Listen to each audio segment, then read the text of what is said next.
పితా పుత్ర పవిత్రాత్మ నామమున ఆమెన్. తపస్కాలము 5వ వారం శనివారం.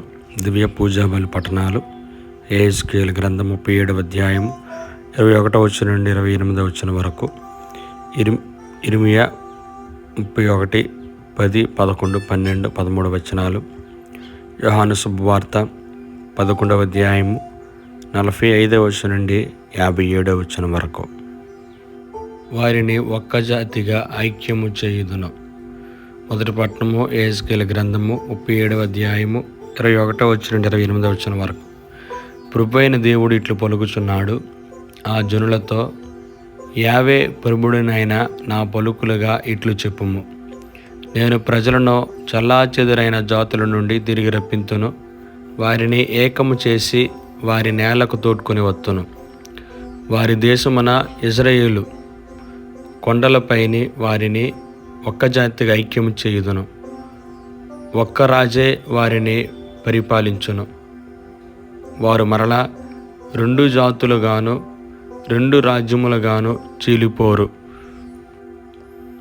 వారు మరలా రోతగొల్పు విగ్రహముల ద్వారా కానీ పాపకార్యముల ద్వారా కానీ మలినాత్ములు కారు. నేను వారి పాపముల నుండి ద్రోహముల నుండి వారిని విముక్తిని చేసి శుద్ధి చేయుదును. వారు నా ప్రజలగుదురు, నేను వారికి దేవుడినగుదును. నా సేవకుడైన దావీదు వారిని పాలించును. ఒక్క రాజు వారి నేలను, వారు నా ఆజ్ఞలను శ్రద్ధతో పాటింతురు. నేను నా సేవకుడైన యాకోబునకిచ్చిన దేశమున వారు వసింతురు. అది వారి పితరులు వసించిన నేల. వారును వారి సంతతియు తరతరముల వరకు అచ్చటనే జీవించుదురు. నా సేవకుడైన దావీదు వారిని శాశ్వతముగా పాలించును. నేను వారితో సమాధానార్థమైన నిబంధనము చేసుకుందును. అది నాకును వారికిని నిత్య నిబంధనముగా ఉండును. వారిని స్థిరపరిచి వారి సంఖ్యను పెంచుదును. నా మందిరము వారి నడుమ శాశ్వతముగా నిలిచియుండును. నేను వారితో వసింతును. నేను వారికి దేవుడినగుదును. వారు నా ప్రజలగుదురు. నేను నా మందిరమును వారి మధ్య శాశ్వతముగా నెలకొల్పినప్పుడు ప్రభుడునైన నేను ఇజ్రాయేలును పవిత్రపరచువాడనని అన్యజాతులు గ్రహింతురుగాక. ఇది ప్రభుని వాక్కు.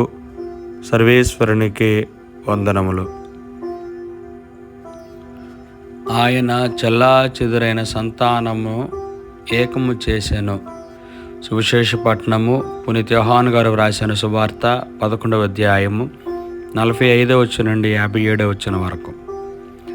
ఆ కాలములో యేసు మరియమ్మతో కలిసి వచ్చి ఈ కార్యమును చూచిన యూదులలో పలువురు ఆయనను విశ్వసించిరి. కానీ వారిలో కొందరు పరిసయ్యుల యొద్దకు వెళ్ళి యేసు చేసిన ఈ కార్యమును గురించి వివరించిరి. అంతటా ప్రధానార్చకులు పరిసయ్యులు సభను సమావేశపరచి, మనం ఏమి చేయుదమో, ఇతడేమో అనేక సూచక క్రియలు చేయుచున్నాడు. మనం ఇతనిని ఇటులనే విడిచిపెట్టినచో ప్రజలందరూ ఇతనిని విశ్వసింతురు. అప్పుడు రోమీయులు వచ్చి మన పవిత్ర స్థలమును మన జాతిని రెండింటిని నాశనము చేయుదురు అని చెప్పిరి. కానీ వారిలో ఒకడు, ఆ సంవత్సరపు ప్రధాన అర్చకుడైన కైఫా, మీకేమీయో తెలియదు, జాతి అంతయు నాశనమొకటి కంటే ప్రజలందరి కొరకు మరణించుటయే మీకు శ్రేయస్కరమ కదా అనెను. ఈ మాటను అతడు తానుగా గాక ఆ సంవత్సరము ప్రధాన అర్చకుడు కనుక యేసు ఆ జాతి అంతటి కొరకే మరణింపనున్నాడని ప్రవచించెను. కేవలము ఆ జాతి కొరకే కాదు, చెల్లాచెదురైన దేవుని సంతానమును ఏకము చేయుటకు అటులా మరణించునని పలికెను. కావున వారు ఆనాటి నుండి యేసును తుదముట్టించుటకు కుట్రలు పన్నుచుండిరి. అందుచే యేసు అప్పటి నుండి యూదుల మధ్య బహిరంగముగా సంచరించుట మానివేశను. ఆయన అచ్చటి నుండి నిర్జన ప్రాంతము సమీపమున ఉన్న ఎఫ్రాయిము పట్టణమునకు వెళ్ళి తన శిష్యులతో అచ్చటనే ఉండెను. యూదుల పాస్కా పండుగ దగ్గర పడెను. అందుచేత ప్రజలు పల్లె ప్రాంతముల నుండి తమను తాము శుద్ధి చేసుకున్నట్టుకై పండుగకు ముందుగానే యెరూషలేమునకు వచ్చి ఉండిరి. వారు యేసు కొరకు వెదకుచుండిరి. దేవాలయమున ప్రజలు, నీకేమి తోచుచున్నది, అతడు పండుగకు రాడా అని ఒకరినొకరు ప్రశ్నించుకొనసాగిరి.